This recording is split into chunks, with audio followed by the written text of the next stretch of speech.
Morning,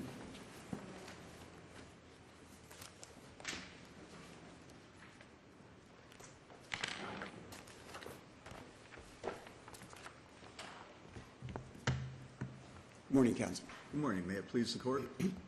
Kevin Colbert on behalf of the Regional Counsel's Office representing the mother, GO, in this appeal from the termination of parental rights. I'd ask to reserve 2 minutes, please. Sure. Your Honors, we assigned 3 errors below, and the Department and the Guardian have correctly, I believe, agreed or acknowledged that there were 2 errors, one being that the General Magistrate didn't have the authority to take testimony on the manifest best interest, and secondly, that the report and recommendation was entered and a final judgment by the judge was entered on the same day instead of waiting the 10 days for the exceptions. Well, of course, the second one doesn't matter if the first one was wrong, right? Correct. One of the reasons I asked for oral argument, Your Honors, is this is not an anomaly. This is not an individual instance. This is, in fact, a systemic problem. And, in fact, it's evidenced if you'll look at the order of referral, which states that it was referred for an advisory hearing to take testamentary evidence. Yeah, but we don't have any evidence in the record that it's an ongoing problem, and if it is, all you need to do as soon as somebody goes in that, come to this court with a petition for a writ of prohibition, and we'll issue it immediately. Understood, Your Honor. We know what the statute requires, and we know that the people that have to be hearing these cases, and the department correctly concedes that it wasn't heard properly. And all I'm asking is that this court make it clear in its opinion. That's where I was going with this. I wasn't looking for trying to short-circuit a writ of prohibition. That being said, I made an error in saying that there was no order of referral. In fact, there was. I worked off an electronic copy, so whether it was my stupidity or the copy wasn't in there, there was an order of referral. However, I would point out to the court that there was no certificate of service.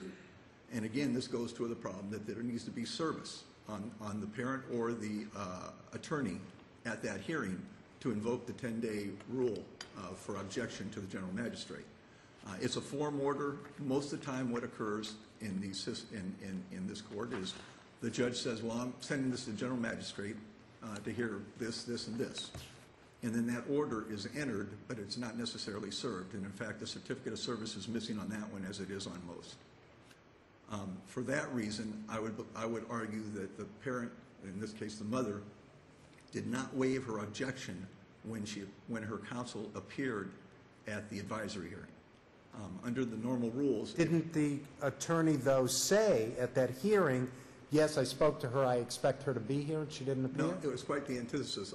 There was unsworn testimony by the agency that the parents said they weren't coming. Oh, right. They got the father's attorney. I'm representing the mother. They got the father's attorney on the phone, and she said they're not there. I mean, So there was an expectation, and implicitly an awareness of the hearing, and an expectation they would attend in one fashion or another. That was the father's attorney's expectation. Okay. And they did call out, and they weren't there. But my argument is that normally, and now there are no cases on point in this independency, but normally in family, if you show up at the general magistrate and you don't object at that point in time, you've waived your objection. The difference here is this is representation by regional counsel. There are division attorneys and there are attorneys that represent the general magistrate. The same attorney that was there for the original hearing when it got sent to the general magistrate wasn't the attorney that represented this mother at the general magistrate. So the fact that there was no certificate of service, I would argue, the mother did not waive her objection because of that. And if the court has no other questions, that's it in a nutshell. Thank you. Thank you, counsel.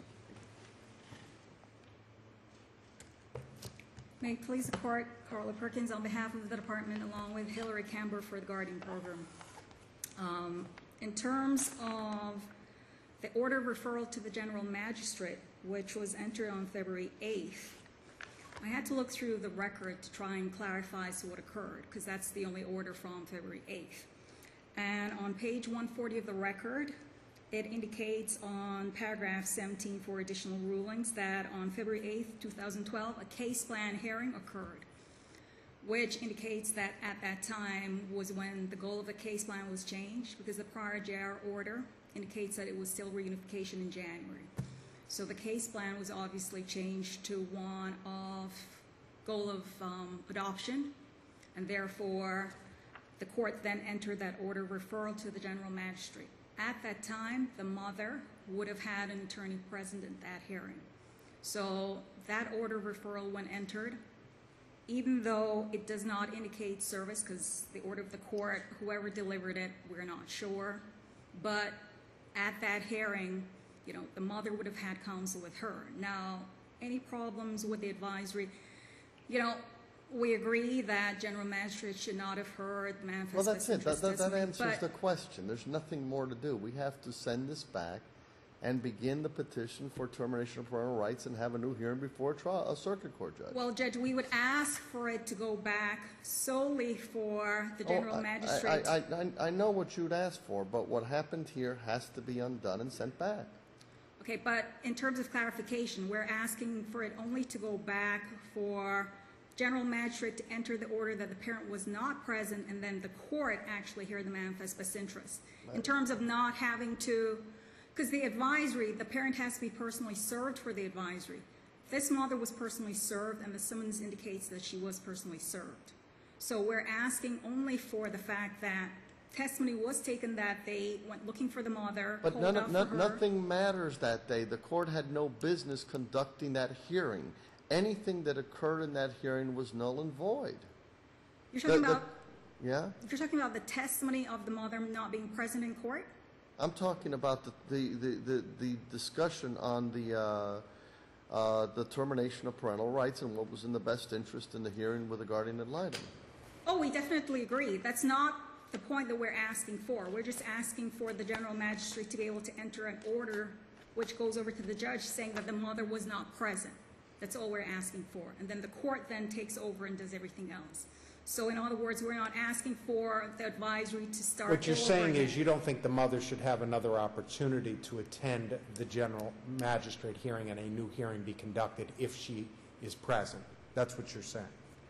You We're- think that the historical fact of her non-appearance should remain as is and an order be entered and then transferred back to the judge for a best interest hearing? Correct. That she should not get a do-over, in essence. Absolutely, because if it starts all over again, then we're required to find this mother to try and personally serve her again when that was already done.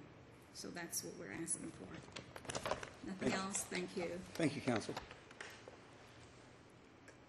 You hit it quite succinctly. That's exactly what they're asking for, and that's why I made the argument that I believe the referral was not appropriate or proper, because I believe they should, and this mother's not disappeared. That's why we're here today, as this mother's interested. She's not ignoring the proceedings. I don't even know the reason. I won't represent to the court. I know the reason why she wasn't there that day. There may have been good cause, but because of the way the order, I'm sorry. So you're asking to step it back just one procedural step earlier and require, are you asking that we would direct that the petition be refiled, or simply that service be effectuated, or that the general magistrate hearing simply be renoticed to the mother?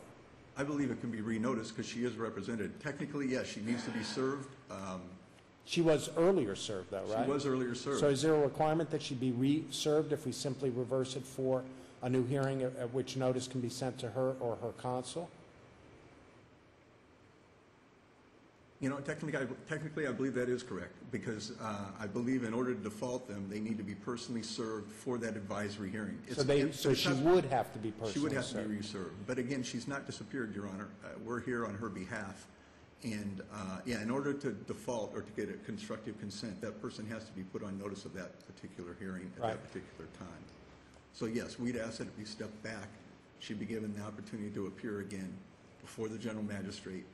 Then what should happen is if... Because theoretically, if I could interrupt because I'll forget what I'm thinking here, theoretically, she might have said to herself, in a best-case scenario for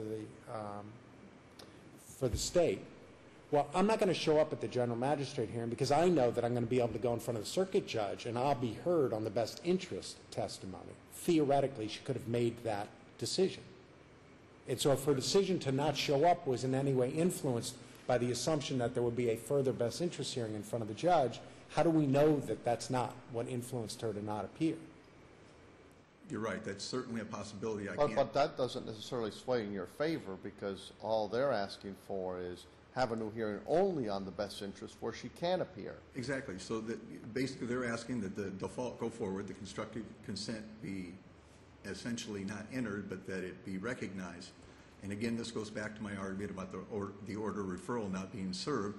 So implicitly, we would have to make some finding that there was a procedural flaw that did not meet due process standards. Well, alternatively, we could just send it back and have renotice the mother for any further hearings, and that would solve the problem you're concerned with, right? That could be done that way, yes, Your Honor. But going back to your, I'm getting confused. Going back to your question, yes, it would be a technical. I would ask that you find that there wasn't proper service of the order of referral because there's no certificate of service, which would allow everything to unwind back and be sent to the general magistrate one more time for an advisory hearing. Well, just as a matter of fairness, if the hearing was conducted improperly, and the mother still wants to be present at any further hearings that occur on this case, there's nothing to say that from any further hearings the mother be noticed of any further hearings. And every single hearing thereafter she'd be noticed. That would work, Your Honor, but again, I believe she needs to actually be served for a new advisory hearing in order to meet the standards. Can she waive that? Sure, she certainly could waive that. Can you waive that on her behalf? I couldn't do that without talking to her.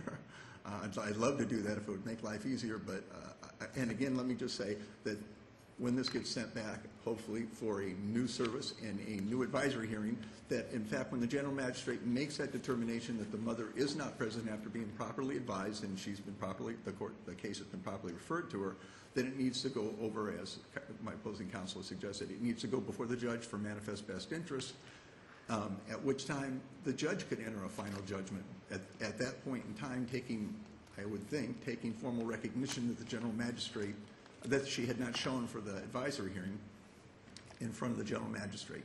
In the alternative, if the general magistrate is going to enter anything, it's got to be a 10-day exception period before the judge can sign an order.